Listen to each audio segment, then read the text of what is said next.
Terry Sanderson is going to sue Gwyneth Paltrow because he believes that she crashed into him while they were skiing. And then Gwyneth Paltrow is going to countersue because she says that Terry crashed into her. So now we're going to watch Terry's testimony. This is his direct examination by his lawyer, Kristen. Inside the courtroom. I love spending time with my daughters and have them hear what they have to say. But in this case, I didn't want to be here because I wanted them to speak totally freely and without the discomfort of being in my presence if they had something to say. Is that why you weren't here? Absolutely, yes. We're going to cut to the chase on a lot of things because But it's not like that he wasn't here just for his daughter's testimony. He actually wasn't here for like other people's testimonies as well. So I don't know why Kristen would ask that when that could easily be disputed. I made counsel a promise that I would have you in less than an hour. Wow. And so I'm going to be true to my word here. It's 10 o'clock. We'll be done before 11. Okay. I want to talk about skiing. Tell the jury about your ski experience. What type of skier were you? At that time, or do you want some background? We don't need a whole lot of background. Okay. I want to say his lawyers messed up. They messed up royally. I don't know how they allocated their time in such a way that one of their most important witnesses only had an hour to testify. This guy apparently has, suffered from a bad concussion. There's some aftermath effects about it. And she has to rush him off the stand because they were only able to get 1 hour for his direct testimony. I think they screwed up so badly with that. Yikes. Back in 2016, what type of skier were you? I was advanced intermediate. There was no places I would go except serious bumps, narrow little gulches, and I didn't do any big jumps. And so other than that, I would go just about anywhere. Okay. How often would you ski? 2 to 3 times per week. Okay. For how many years? Well, I started 37 years ago. It was a winter sport for my family. We lived at high elevation. Okay. And in all of your years, other than the ski collision with Miss Paltrow, have you ever been in another ski accident? Never. Never. Have you ever skied with the ski patrol? As a matter of fact, I had the good fortune. I learned to ski from a family that owned a ski resort. They were relation, and they would come out to Snowbird, and they were, I think, it was a whole family-run operation with 8 children, and so they were ski patrollers and they were instructors, and I had the very best of company every winter for a week when the kids were out of school. And then I had the good fortune of having a Lions Club friend, Scott, who's still a dear friend, that lives up in Spokane, and he was a ski patroller for Targhee, and he said, Terry, come up with me, on this weekend. And I said, I'll slow you down. He said, you know what, just follow me and do what I do. And that's what I did. And I had the good fortune of spending a lot of time with Scott and seeing and observing what ski patrols do and how they calm people down and reassure them they're going to be okay. So I really appreciated that experience. So it sounds like you've skied at Snowbird, skied at Targhee. Had you ever skied at Deer Valley on the day of the collision? No. That was your first time ever skiing at Deer Valley? It was. Okay. Let's talk about that day. A couple of preliminary things. I asked Miss Paltrow on Friday how tall she was. How tall are you? I think I'm now 5'5". Okay.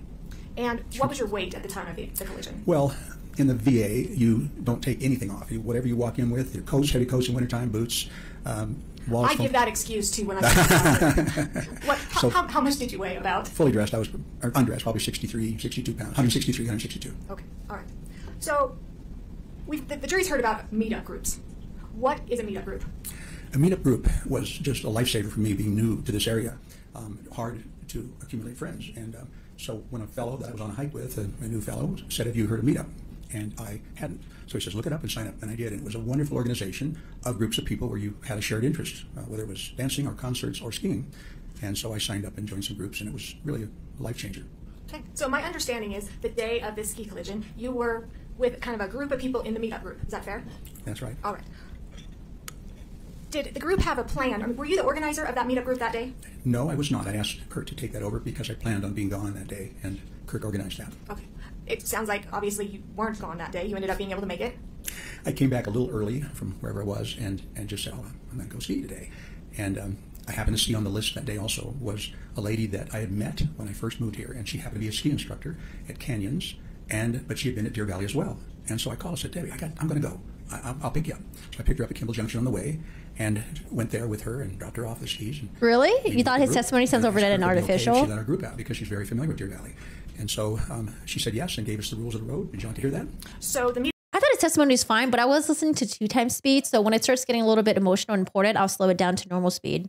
Meetup group, you guys kind of ski all together-ish? Well, and this ski meetup group is unusual. It's like herding cats. You've got those that just want to go, and they kind of know who one another is, and so they go ahead and group up, and sometimes I wind up skiing with the beginners and getting them started and making them comfortable.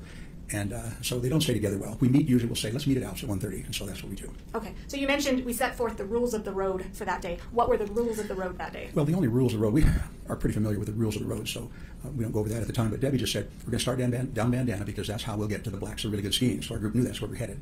Hey, and Jake. She said, whatever you do on Bandana, do not go down the middle of the run. Why it's not? Packed and crowded with people. She said, go down the edges. She said, it'll be clear. And so when I came over the edge of the hill, there were heads bobbing in the middle. It was just compacted with little heads and big tall heads, and I just diagonaled. I went straight over to the right edge of that run. And is that where you stayed prior to the collision?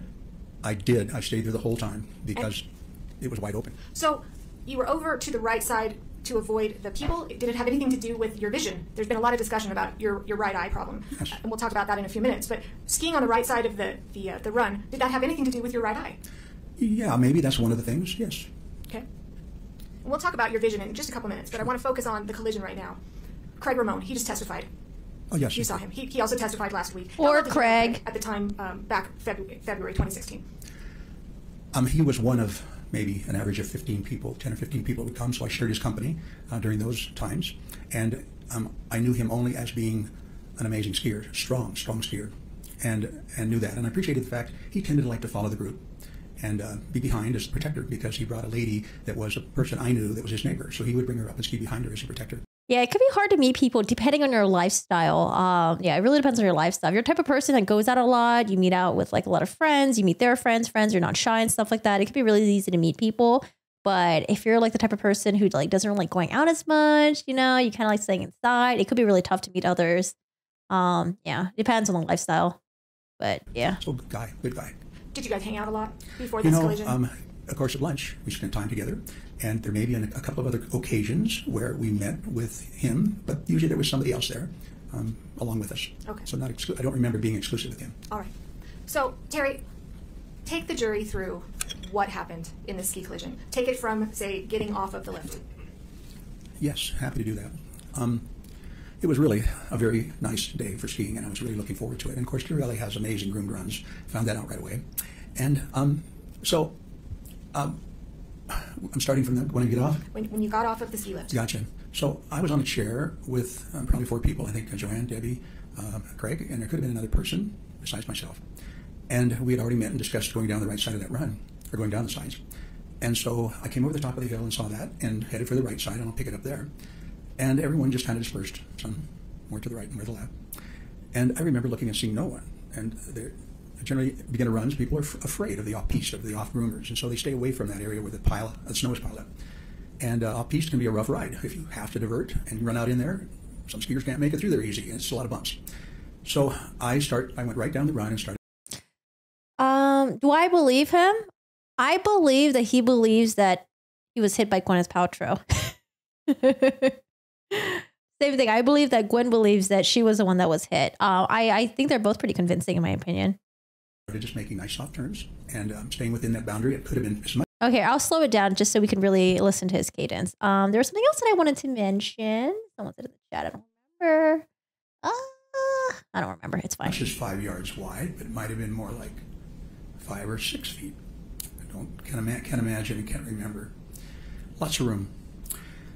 And so I'm just skiing easy and paying attention, and all of a sudden in front of me is 2 big signs. I've never seen that big of slow down signs. It seemed like they were 4x8, like a 4x8 sheet of plywood size high with great big letters, slow down. I went, whoa, and I'm looking around and the crowd's about the same as me and speed-wise. And so did you pay attention to the sign? I did, and I backed off of whatever I was doing. And then another big sign, like 10 feet away, the same 4x8 sheet up there, big letters. Well, they're serious, must be lots of merging trails down here. So I just backed off, and again, the skiers were on my left. We're all about the same speed. And I will say though, for the jury, it's going to be tough for them to side with him because they're going to be like, he looks like he's fine on the stand. But I think sometimes it's like when you're struggling, sometimes it doesn't look like you're struggling. Like I could totally understand if he struggles like behind the scene, but like when he's up on the stand, he seems fine, maybe eloquent even. But yeah, I don't know. It's tough. But But people could also alternatively say that like, oh, this guy's faking it. He's completely fine. He has no issues whatsoever. If I can't see it, then there's no way he doesn't have issues. But, you know, I can see both sides. I could see down. Sorry, my takes on this case is just very boring. The edge of the run went. It curved around. A tree line came out a little bit. I don't have spicy and takes. The run curled around. And I could see about half of the, I don't know if it's the Montage or the Empire, could about half of that beautiful building. And it was wide open. There was nothing in front of me. And so I came around that corner, and it takes my breath away to think this is hard, because I don't like going through this scene. I just remember everything was great, and then I heard something I've never heard at a ski resort, and that was a blood-curdling scream. King Kong. I can't do it. It was, and then, boom. And it was like somebody was out of control and gonna hit a tree and was gonna die. And that's what I had until I was hit.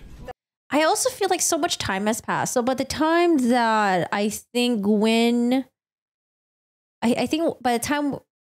like Deer Valley Resort got a subpoena in 2019, right? So that's like 3 years after the accident happened. I feel like people's memories just got jumbled up.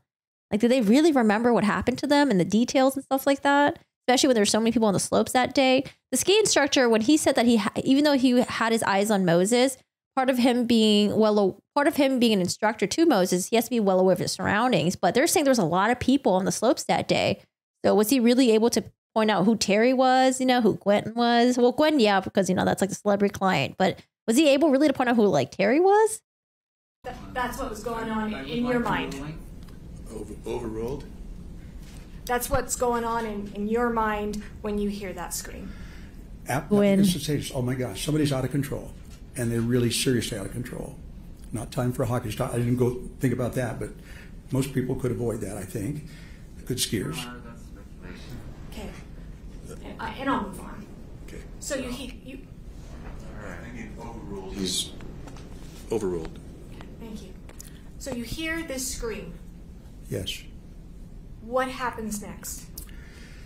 You know, I got hit in my back so hard, and I'm right at my shoulder blades, and it felt like, and was perfectly centered, and the fists and the poles were right there at the bottom of my shoulder blades. Serious smack. Never been hit that hard, and I'm flying. I'm absolutely flying. Now, you're not airborne. Well, all I saw was a whole lot of snow, and I didn't see the sky, but I was flying in that sense. I had no control. And I remember this thinking, okay, you really got to hang on. And then I thought about the crowd on the left, and I thought, I don't know who's wanted over there, and I do not want to get them mixed up in here. And I've heard, that maybe that's not decided about how my ribs really got hurt. I absolutely lurched with what little I could off of my skis a little bit more to the right to make sure nobody over here got involved on my left side. Shoot out, I lurched to the left. Someone catch me! Just kidding. And then it was like the ground's coming up, nobody in front of me, just me going to the ground, and you're falling far further than 90 degrees like you fall on a floor. You got that extra, and so it's quite a ways to hit the ground. And I just said, okay, you got to protect your face, and your head, and that's the last thing I remember. It didn't happen. I did glance over and saw, just out of the corner of my eye, I could see, not glance over, but I could see somebody going by, and I'm going, okay, they're safe. Last thing I remember, everything's black. Did the person who struck you land on top of you? I wouldn't know that. I absolutely would not know that. I was just surprised. I had no upper body strength enough to be able to catch myself. I had no idea. Do you remember hitting your head on the ground? No, that part, no, that's all gone. I just remember my arms collapsing, and that's the last thing I remember. What's the next thing you remember?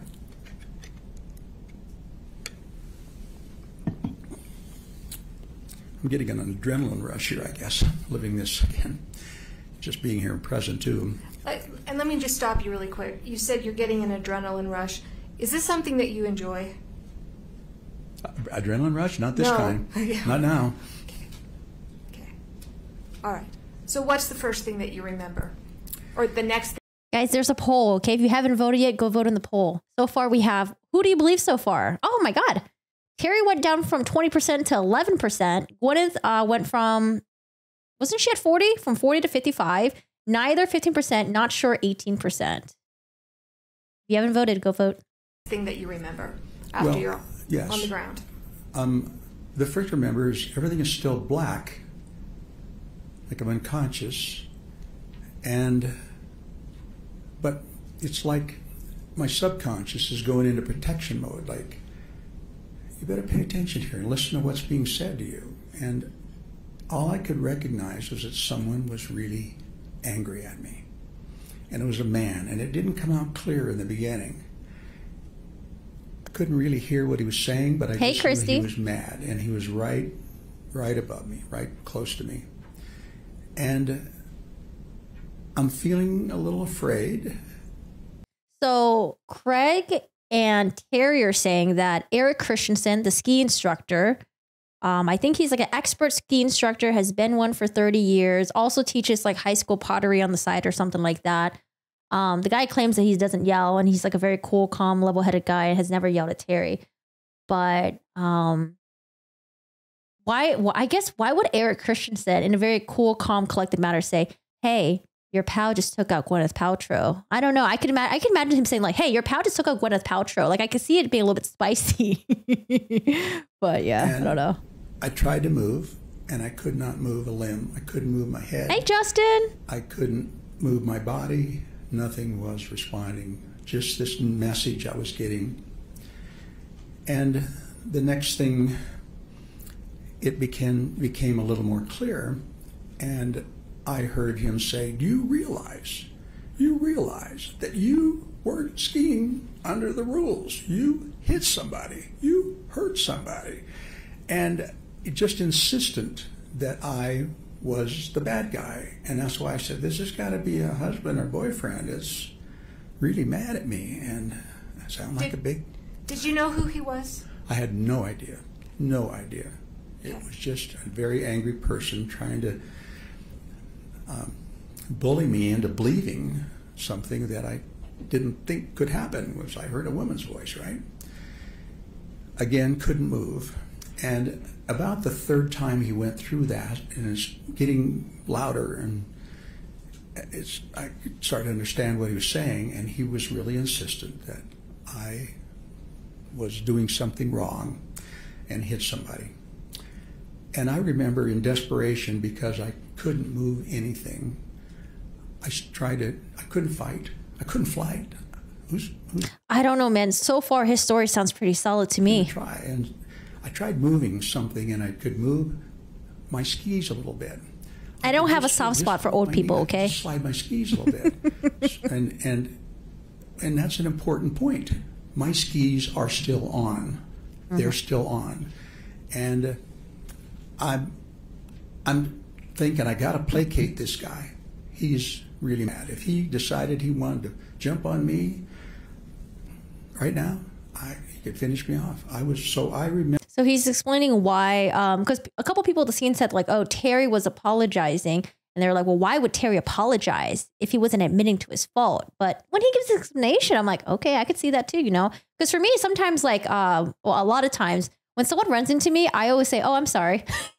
I just can't help it. It's just how I am, right? Oh, I'm sorry. Even though it's not my fucking fault. I gotta stop doing that though. But I always say, oh, I'm sorry. My bad. I remember saying, okay, now you're whispering. Well, I think at this part, he said that he was hit from behind. He didn't want to fuck with the people on the left side, so he pivoted to the right, fell down, doesn't remember hitting his head, and I think that's when he claims he lost unconsciousness, because then all of a sudden, I think he's starting to wake up again, and he hears like this guy yelling at him. He's a little confused. He's like, oh shit, I must have hit like the guy's like girlfriend or something.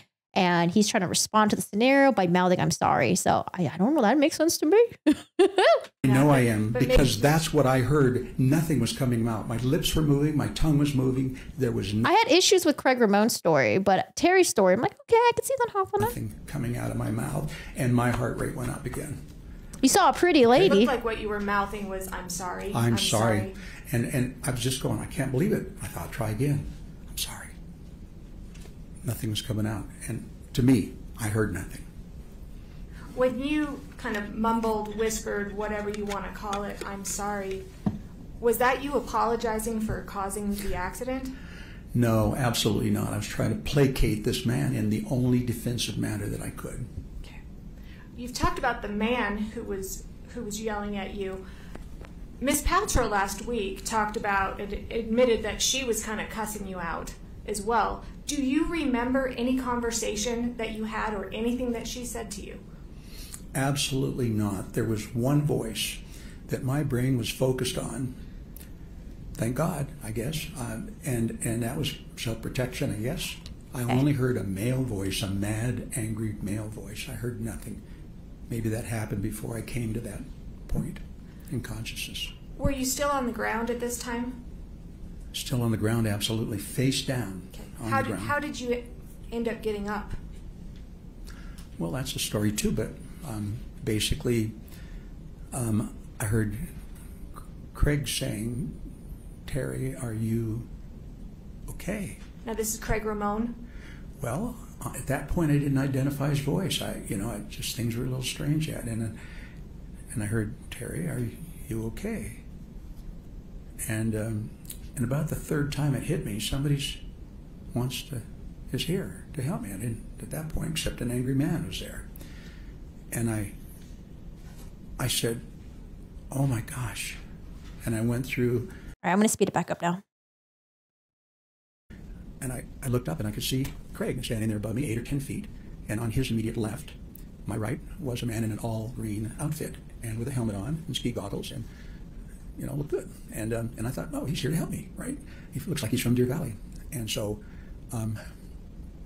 I was going through the things, answering his question about that were my thoughts. Now back to my injuries. Craig is saying, "Are you okay?" And I said, "Oh, my ribs are so sore. There's just this really deep, throbbing purple pain here." And then I said, "My vision is swimming with sparks." And they were unusual sparks. I'm going, "Is that my retina? Is that my eyes?" And it wasn't a retinal detachment, a retinal hole or anything. And I'm going, "That's my brain." I'm thinking, those sparks on my brain. And all this time, you're still on the ground. I'm still. Yeah, Kristen needs to clarify that. Rachel says, how was he mouthing, "I'm sorry," if he was face down in the snow? Kristen needs to clarify that. Were you face down, or at this point, did you already kind of like had your side turned? I don't know why she doesn't clarify that. Kristen, come on. You got to address her doubts here. Still, actually, yeah, the next point is that after I tell him about my ears going, my ears are buzzing. Oh, and I said my brain is like it's on Novocaine. And then I realized, oh, I'm not seeing, you know what, I missed a spot. And that's where I looked up and couldn't see them and got frightened about that. I'm sure Owens will address it though, because they didn't get to finish the cross-examination. And I realized, going, oh my, what's going on? And then I went like this, and I was happy I could see. So I missed that part. That happened before I started telling him what all is wrong with me, answering his question. And then Craig said to me, as I remember, of course, my brains are a little bit stretched out of place, and I remember him saying, I'm here for the lawyers. And what I thought I said was, oh my gosh, I can feel this pathway in my brain. It's going around and trying to figure out who I am. And yes, I know I'm Terry. And then he said, do you know where you are? And I said, I know I'm skiing, but I don't know where I am. And that's when the man in green took off. I was kind of noticing that he really wasn't interested in what I had to say. He wasn't asking questions. He was standing there rather stoically, head not moving, goggles on, just resting on his poles and his skis. Oh, no, definitely. These, when you do direct examination, cross-examination, this whole thing is always rehearsed way ahead of time. He's rehearsed, Gwyneth Paltrow's rehearsed, the experts rehearsed, everything is rehearsed out. And was sort of disinterested. But when he skied off, my heart sank, because I really thought he was the one person that was there to help me. And I'm laying on the ground with my head. He said bye. On the hill, and I couldn't see where he went. So I was really. Terry, how'd you get up? The question is how I got up, and that might have been the question in the beginning. But right. How did you get up? You know, I realized that I was getting cold, and snow was packed in around me. I was starting to get a little shivery, maybe from a little shockish, maybe. And I got to go. I got to get my skis downhill. And I started sliding my skis around and my legs around. I think Craig must have been shell-shocked about this guy leaving too. I don't know what he thought, but I remember getting my skis around, and it's so painful every time you have to contract your... Terry. Thank you. How did you get up? Thank you. That is one of my habits. I just focus. After I got halfway around, a man showed up in front of me, and I thought he came from the right. And I don't remember if he said one word to me. He just reached down and grabbed me and jerked me up on my feet, which I was not ready to be up on my feet. My head's swimming. I'm in pain, worried about falling down again and breaking a rib, puncturing a lung. He gets me up, and I'm on the edge of the run, so it's bumpy. It's hard to get my skis under me, and I'm stomping down the snow and trying to get them in the spot. Got my poles wedged in, and I think I've got it in stability, and he's gone. And this time, He said bye. I could watch him go all the way down the hill. And I'm standing up, and am I feeling safe? No, people are going by. Yeah, so we're getting contradicting stories. The Eric Christensen, if you guys believe him, the ski instructor said that he got to the scene, he took off his skis, and then he went over to Gwyneth Paltrow, took off her skis, and then went over to Terry, took off his skis.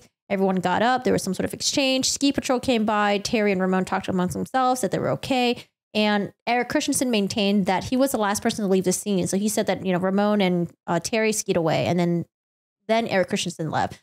So we have a lot of different stories. I also want to mention that Terry and Ramon said that ski patrol never came by to check if there was okay. Eric Christensen said they did, but Gwyneth Paltrow said she doesn't remember that. So I just feel like people are just, I don't know. It's hard to rely on memory. Everyone's just remembering different things.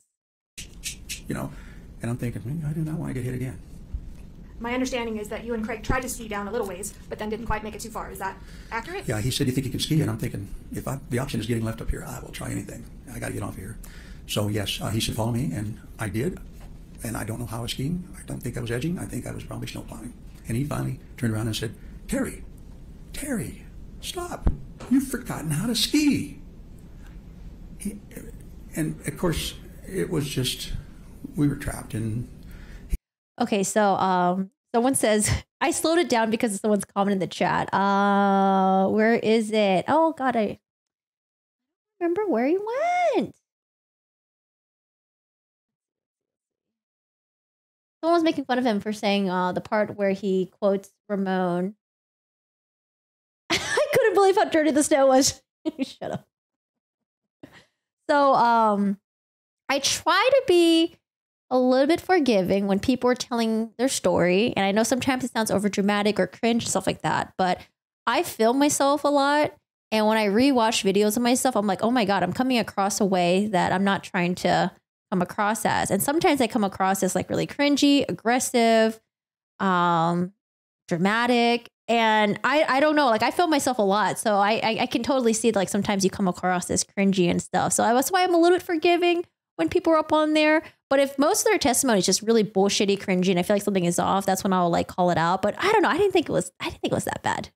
He said, I got to find help. Your Honor, there is some hearsay here. Sustain. Eventually. And I do agree. I think Gwen is a great storyteller. When she told her story, I think she did a really good job. Craig got help, yes? Yeah, he said, I got to find help. And so he disappeared, and I put my head down and prayed that Jerry, I wouldn't get back into it again. have you seen my vlogs? Oh my God, guys, go watch my vlogs. I felt pretty vulnerable. And he disappeared. What happened when help arrived? Whitney showed up, and I was so grateful to see someone. And Now, is that Whitney Smith? Yes, that's her name. Mm-hmm. And the jury is seeing pictures, and we're going to put another picture up in just a couple minutes. Is she the one in a red jacket that there's a picture of in this case? Do you know? Yes, as a matter of yes, that's her. Mm-hmm. All right. So did she take you down on the toboggan, or how did you get down? She did. She said, "Are you okay?" kind of thing. And I don't know. Yeah, don't worry, Burke. You're not alone. A lot of people think the same. I just have a different opinion. I don't remember the conversation. It was a little easy stuff, and so got in, and I remember Whitney saying to me, "Now, you got to remember these things because I'm going to ask you again later." And she told me that she was from Michigan, moved 5 years before, and had started on the ski patrol here 5 years before. She loved her job.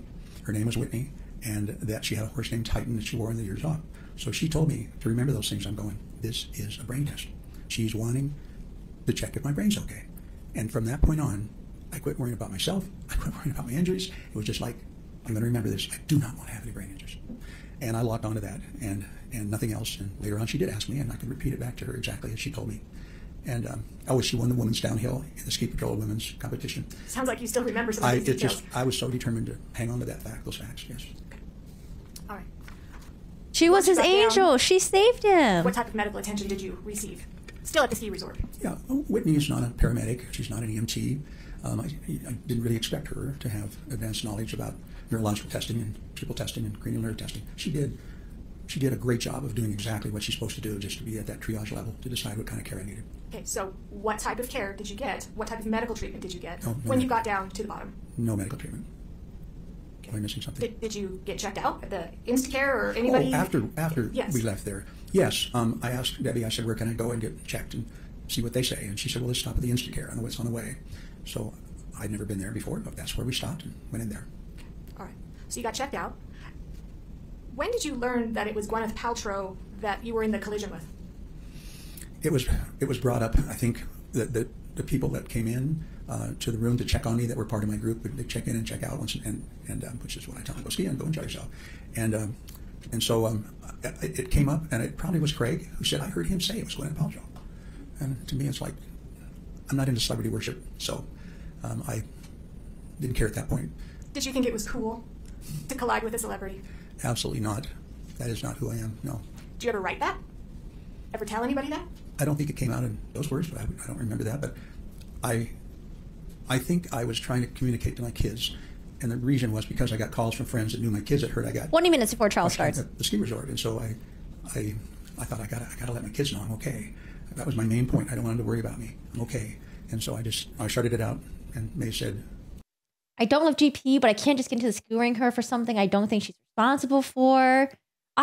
If I was the jury, can I just not award anyone? It's like, well, I'm not awarding her and I'm not awarding him. That's it. Can they choose that? Is that a contradicting verdict if they award no one?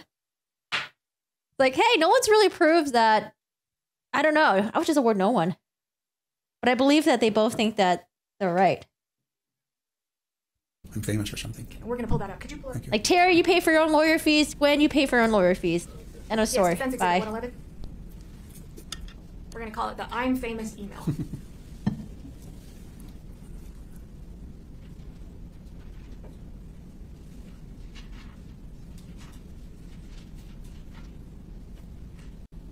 Come on, get that email up and ready. Do you see them? 9:30. From you to Jenny, Polly, and Shay. Those are your three daughters? Mm-hmm. Yes, they are. Okay. And the subject said, I'm famous. Do you see that? I do. Why did you write, I'm famous? You know what? Again, my head was scrambled. All I was trying to do was desperately communicate with my kids before they heard from somebody else I got crushed. So I didn't pick my words well, not at all how I felt. And I really was trying to add a little levity to a serious situation. And it not telling you. I know that it's where it is. So you write, I'm eating I'm junk famous, food this week. And then here's what happened from my friend and eyewitness. And then there's the link. The link. The link. We now know what the link shows. Okay, sorry, I thought you were going to the GoPro. I'll withdraw my comment. I'm just talking about the link. Yes. Okay, so we now know what the link is, Yes. correct? The link is? Figuratively. It's a really bad picture. You'll get a clear picture. It's the picture No, I'm not. of Whitney Smith. Oh, it's right there. Fantastic. Thank you. It's that. And then that leads to later comments back and forth between you and Craig. Yes.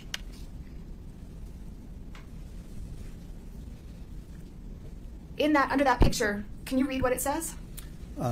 Yes. Whitney kept me entertained while probing You me. want to speak in the mic? Oh, yes. I'm thinking Gwen probably has Whitney insurance kept me for this, entertained right? While probing me with questions to evaluate my senses. A dedicated outdoor person and horse lover from Michigan. She also took me down in the toboggan by herself and won the DV Women's Downhill Race Contest. Sweetheart. I was grateful for her.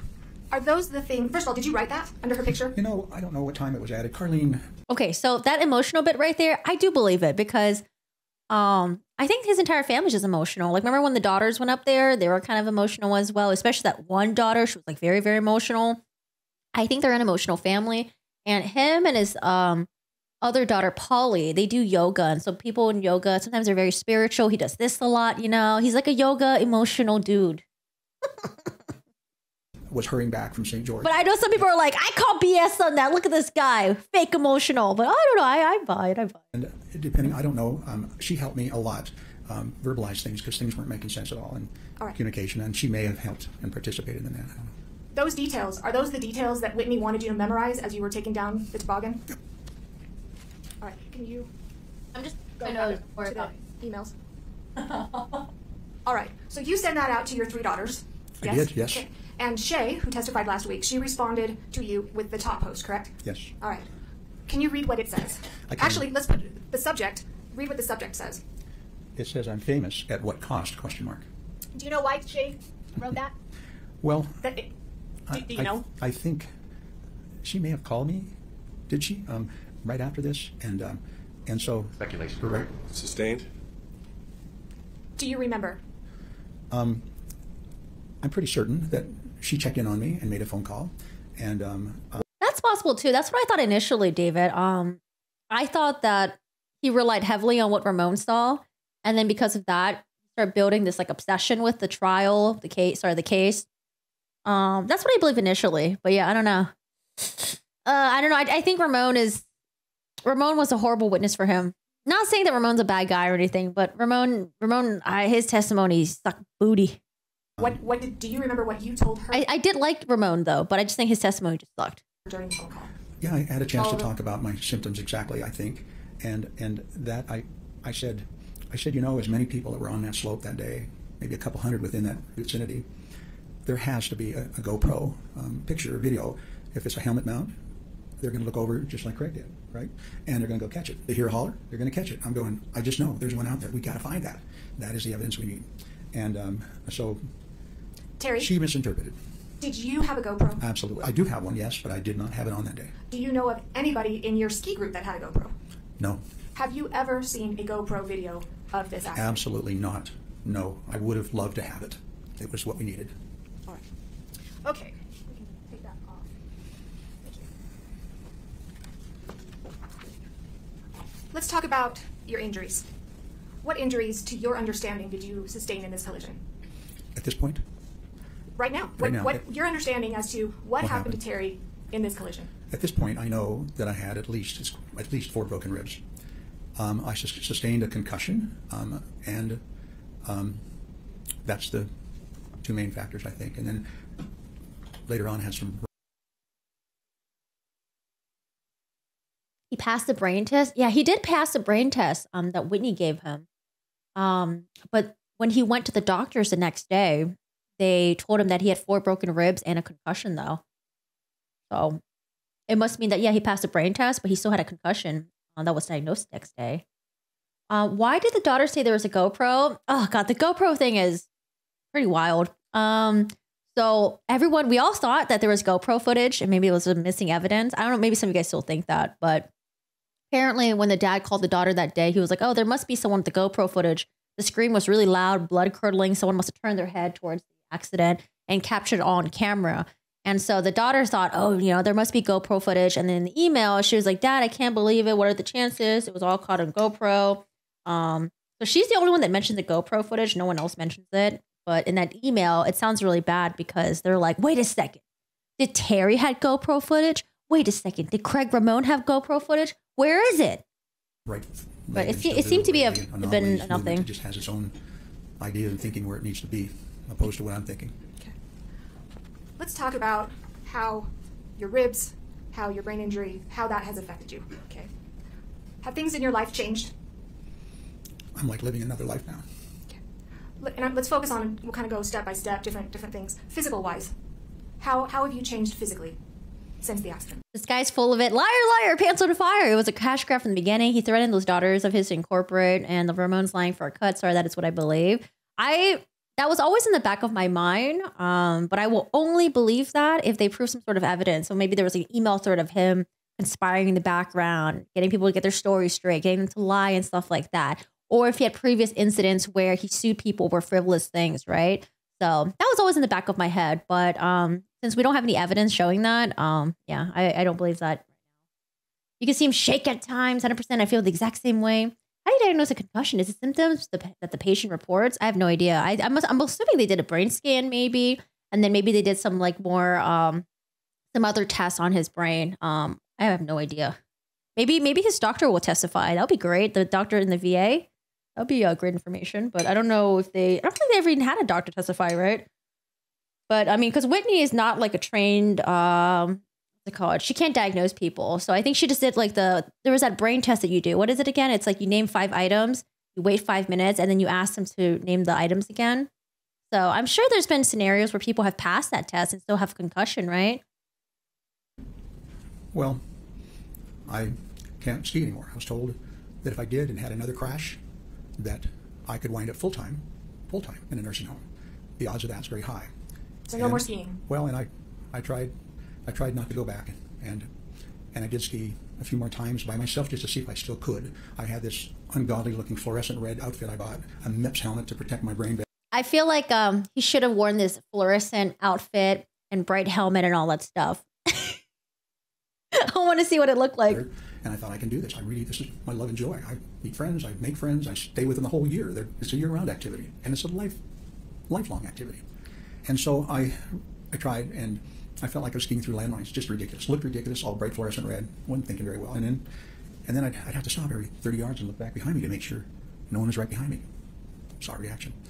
And gradually gave it out just 3 or 4 times, and I think I was done. Okay. Before we go into more activities, what about physically? Do you have pains, aches, pains, problems? Your physical being, how are you? I'm a much more careful person. I don't take any risks, and more brain damage, and I'm not sure I understand your question exactly. Have you had any kinds of balance issues or headaches? Of course, initially, that was just, my life was living in an orange chair, sitting there. Yeah, my weight for believing his testimony that he had a concussion afterwards as a result of the impact are the witnesses. So he had his ex-girlfriend testify, a son-in-law's brother that they used to be friends with, his daughters testified, and I found them to be credible witnesses. They seem like normal, decent people, not people who are just like in it for the money. I mean, there could be, maybe some evidence comes out later on that shows that they're all in it for the money together. But yeah, I don't know. I believe their testimonies when they say that Terry was off after the accident. And sleep for 12 hours and then sit for half an hour until Carlene, I gotta go back to bed. But to be fair, it's not. The issue that I'm having is just that, because, it's Terry's burden to prove that Gwyneth Paltrow hit him. And yeah, I don't think he's there. I don't think he's there. And I think they're going to side with Gwyneth Paltrow because she's got great exhibits, animations. Her live experts showed up in person, and the entire Deer Valley Ski Resort employees are all testifying for her. So I'm pretty sure she's going to win. Not like that anymore. No, it's not. No, I had no anymore. No, it's not. Yeah, I need to ask my friend who's an ER doctor about these concussions and brain scans and stuff like that. I have no idea. I haven't read any literature about it. But and in terms of like him having different answers about how long he was concussed for, or not concussed for, how long he was out for. I don't know. Keep in mind, if you believe that he had a brain concussion, I feel like he might have some wonky memory about certain facts as well. That's why I was being a little bit more forgiving about like him saying like, oh, I was out for like 1 second, 5 seconds, 5 minutes, 10 seconds, or 10 minutes, something like that. So I don't know. I don't think he knows how long he was out for. And and Craig Ramon was probably giving different stories about it. I don't know.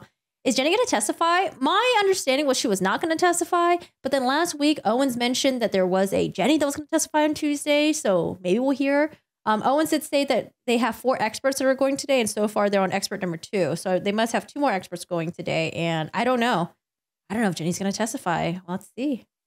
Let's talk about mentally. How have you seen yourself change mentally? What are some things that you've noticed or difficulties that you've had mentally? Many things I don't have the words or the intelligence or training to explain. You have lots of words. I admit. This has been a bizarre part of this process is I never feel like I've explained enough. It's like big gaps. I got to start from the beginning, and everyone may recognize that by going through and building a case, and they don't know what I'm talking about until I get to the subject. So everything's backwards. I'm building from the little things and then saying, oh, I'm talking about apples. They're going, I had no idea. Upside down and backwards. Communication just feels like I can't connect. And so I keep trying, desperately trying. And personality changes is not something I just know it's different. Things are weird. You ever get lost? Oh my gosh, that was among the first signs when I tried to get out and work on the green team. And wait, whoa, what's the green team? What are well, you talking about? I volunteer for lots of groups, probably a couple hundred hours a year at least, I would think. Green team is one of those. The green team sounds really cool. I wonder if they have a green team in LA. Significant, a large group of heavy lifters who pick up I'm a heavy lifter. plastic and aluminum recycle after concerts, and USANA was the main one, even though we've done Liberty Park, and it's a group of maybe 15 people, and we stay up until 1 o'clock in the morning picking that up there.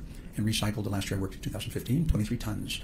And it's not just walking, 16,000 steps on what I saw, and it's bending and stooping and lifting and picking up and dragging a bag, and it's hard work, but really, really bonding with a lot of people and doing that, so that's what that is. So I tried going up there, and usually I carpool, and that day I didn't, usually the driver.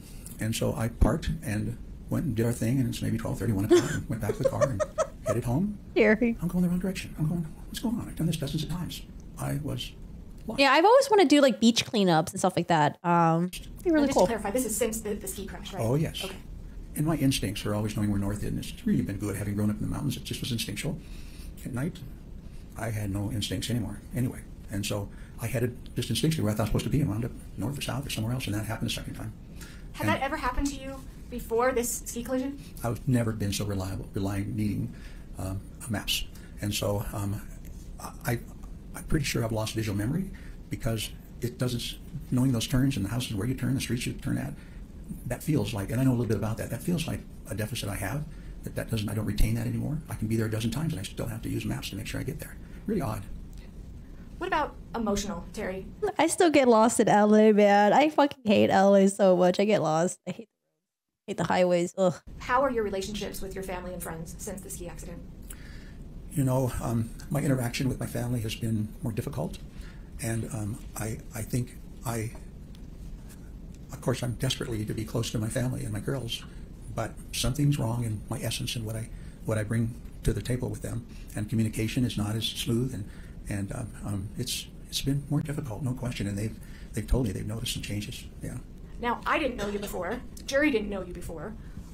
What kind of relationships did you have with your girls before this crash? My girls are always angels.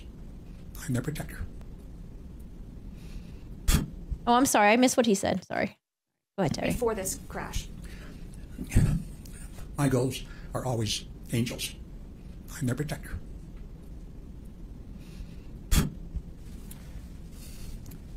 Things happen to them. I'm testifying that I heard about it. It hurts to see them in that place as their protector. I rode home with them and started sobbing, so I get caught up in that. Do you love your girls? Oh my gosh. There's been some discussion about your relationship with Jenny and that it's not always optimal. From your perspective, what is your relationship like with Jenny? And how has it been even before this accident? Yeah, Jenny and I probably don't communicate as well as I do with my other two daughters. Not probably, definitely we don't. Just have a hard time in that process, and I will not give up. I try to push to keep those lines open, but there's been times when there's been long breaches in our conversation. And yeah, I feel like her protector more than anybody does. So it's been harder for me to transition from being a parent to being an adult, an equal adult. I just feel like I need to intervene more on her behalf and help her. It's been hard. Let's talk about Carlene. We heard her testify last week. She's a catch. Why'd you let her go? It was my choice. I wouldn't have, but I had it. After 8 months, I had to tell her to leave. I said, I'm not asking you, I'm telling you, you gotta leave. And Why'd you tell her to leave?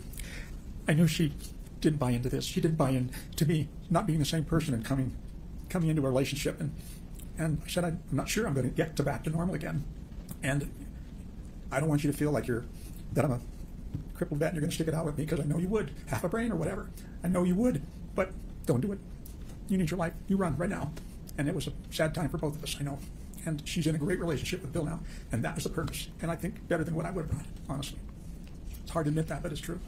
Council, would this be a good place to take a break? Sure. Okay, we'll take a short recess. Thank you. Why don't you stand now, and then you're welcome to step down during the break. Fake crying. I don't know. That seemed real to me. Council, would you approach the bench, please? Oh, is court back? Is court back? Okay. All right, so let's get back to some of the things that you've noticed. We've heard from others, but I want to hear from you. Yes. Have you had any type of anger issues since the collision? Yeah, they're awesome. I love them. That you've noticed. There's no question I have a much wider range of temperament than I had before. Much wider. What about your social life? They're super cool. I follow them on Instagram too. Before the ski accident, what kind of things did you do? You know, I look back in the last couple of years. In fact, I did that, and I just realized I was in the groove of my life at that stage. I had a lady in my life that I dearly loved, and we just did everything together, and spent, I believe it was 2 years together, and had cleaned up our lives in physically great shape. Both of us like to hike and walk and travel, and really were enjoying our lives. And we spent some time in St. George, where she's located, and I spent some time here. It was wonderful. We cleaned up the businesses of homes and combining homes and parents' homes, and we had, as I hope everybody noticed, she is an amazing woman, and so I had a great deal of connection with her. And so, since the ski accident, yes. Do you still go and do fun things and have that zest for life? I've been self-imposed. Don't you like my chain 90% smoking? staying in the house. A recluse, self-imposed recluse. Just not feeling as fun, not feeling as engaged in other things, just don't have that same spark I had, and don't feel the same about when I go to places. You still travel, though. You know, I have traveled because... What? Let's talk about travel for a minute. Yes. Before the ski collision, did you do a lot of travel? A lot of travel. It happened to be something that Carlene liked to do, and so we traveled a lot. Went on the only cruise that I was ever on before the crash, and yes, we had work plans. I feel like we needed to get Terry's ski group to come testify for him and say that, like, hey, you know, I've skied with Terry before, and he skis really safe. He doesn't do the the GS turns. Like, he just does really safe. He stays on the right side, but they didn't come and testify, or they didn't ask him to. He needed more witnesses to come testify.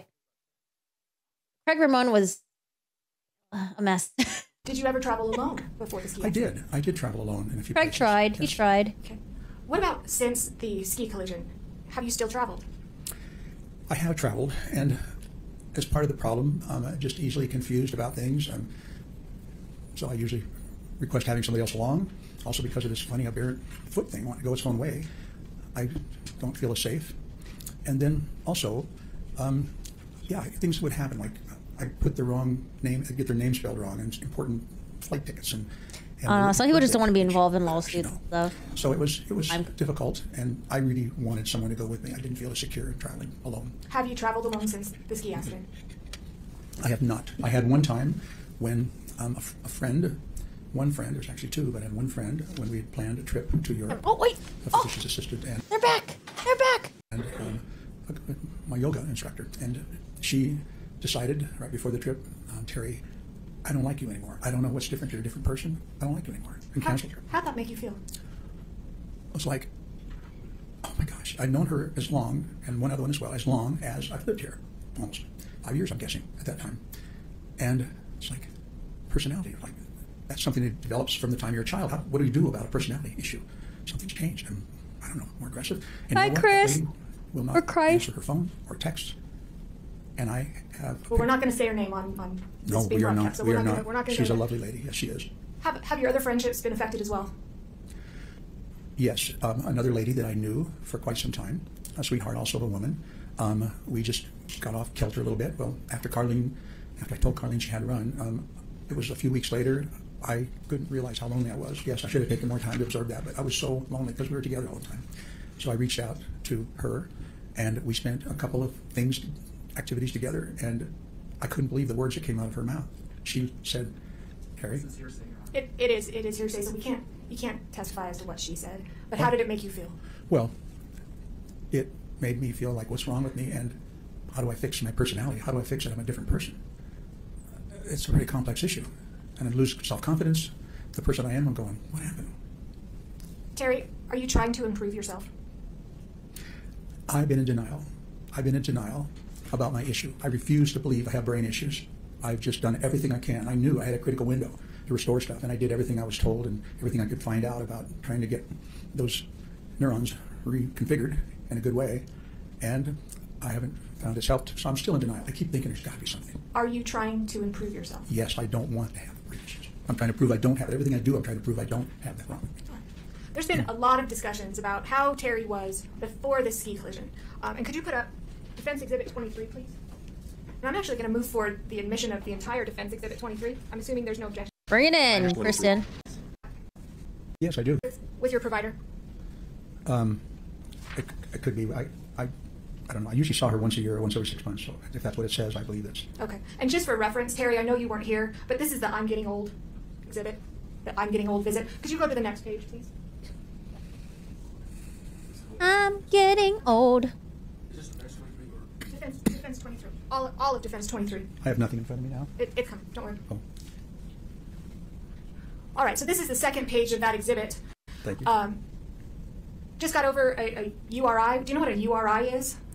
I do. What is it? Upper respiratory infection. Okay.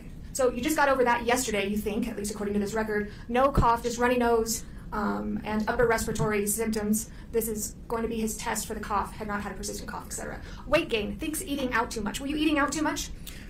Yes. Carlene and I. Was he like Toasty, McDonald's, instead of- Taco Bell? And not getting enough exercise. Yes. Thinks you've gotten old all of a sudden. Terry, what does that mean? Did you tell your doctor that? You know, I relate it to the URI. If someone who's just gotten over a viral or bacterial infection, either one, Yes, he sucks. cough and just feeling worn out, I wouldn't doubt I wouldn't say something like that. At least in America. In fact, it says, does not think depressed, mood is good, just not doing the things you used to, but also thinks you're going to start skiing again and reinstate your gym membership. Did you have a plan? Yes, I absolutely did have a plan. All right. And that's all I need for that. Talk about planning, and I meant to ask you about this before we move on. Do you know what executive functioning means? Yes, I'm familiar with that term actually from before. What's your understanding of what it means? It's the ability to coordinate your actions through your life, to be able to put things together, make decisions about them, get things done, and be efficient and effective, and be able to multitask and be effective, efficient and effective. Sure. You were able to make a plan in your life and kind of follow through with that. Have you been able to do that since the ski accident? The examples of not being able to do that are one of my collections. I keep track of all the things I want to do and can't do, and there's thousands. There's at least 12, I guess I should say 1,200 or 1,500 items on my to-do list. I look back to 2016, it repeats every day, whatever changes I make. I look back to 2016 and there are half a dozen back there, which is Stephen Covey's rule, right? That's what you get done. You mark Like them. all gravy tastes the same. It's just now continuous stuff I don't get done, and I can't tackle because I can't figure it out. It's just goofy. The things that I could do, I was really handy. My dad was a handyman, and I learned, and I have the tools. I have an example. You know what? I would love to hear the example, but I have made a promise. Go for it. I I would love to hear the example, but we fucked up and only give you 1 hour for this direct examination. want to shift gears. Let's do it. At some point, Be honest, after Kristen. the ski accident, some time passed, and there was a press conference that was held. Yes? Yes. Okay. I wasn't involved in that. I wasn't even your lawyer at the time. Was the press conference your idea? Absolutely not. Okay, I was trying to find a video of this press conference. There's a little clip from Court TV. Where is the whole press conference? I want to watch the whole thing. I want to see what he says. Do you know why the press conference was held? Your Honor, is he waiving his attorney-client privilege? Because if he is, I'm going to drive a bus through that. It does. All fast food gravy tastes the same. What's the objection, counsel? He just violated his own attorney-client privilege, whose idea was. Objections overruled as to relevance. What is your understanding as to why a press conference was held? But like not in a bad way. Gravy is like God tier level. Fucking amazing. But it all tastes the same. We understood. And It's his own food group? What? And hold on. I don't want you Okay, to go ahead. talk about anything that you talked about with your counsel. Thank you. Okay. Did you have an understanding why a press conference was held? Yes. I knew that it was very important to have a video of that particular activity. It would just be convincing and would settle this beyond all doubt. Like a GoPro? It would. Exactly like a GoPro. But all the other cameras up there had to be somebody. And that's what I knew. In fact, I even looked recently and put up a notice at Deer Valley if anybody had a copy. After that press conference, did any GoPro videos surface? No, none. Have they ever? No, never. Terry, did you cause the ski collision with Mrs. Paltrow? Absolutely not. I swear to my God and my family and my other father in heaven, it's like, no, I did not. Why did you bring this lawsuit? Strike like religious oaths here. Sustained. And Why the did you bring jury this- should disregard the last part of the last response. Why did you bring this lawsuit? You know, I realized after a period of time that no one believed how serious my injuries were. Just because I wasn't out and interacting continuously didn't mean there was something wrong with me. I really, really wanted an opportunity. I knew there was damages, and then there was lots of insults added to that singular incident. Lots of insults along the way, dozens of other times, where everything went contrary to my value system. And I just went, you know what? My daddy would say, if you got the truth, you bring the truth, don't let anybody back you down. And that's what I felt I needed to do, and I'm here to prove that truth. only with facts. That's all I have. Thank you. Thank you, Mr. Norman. Mr. Owens? So I caught a cold. So I'm kind of keeping my distance. Owen. See, where's that little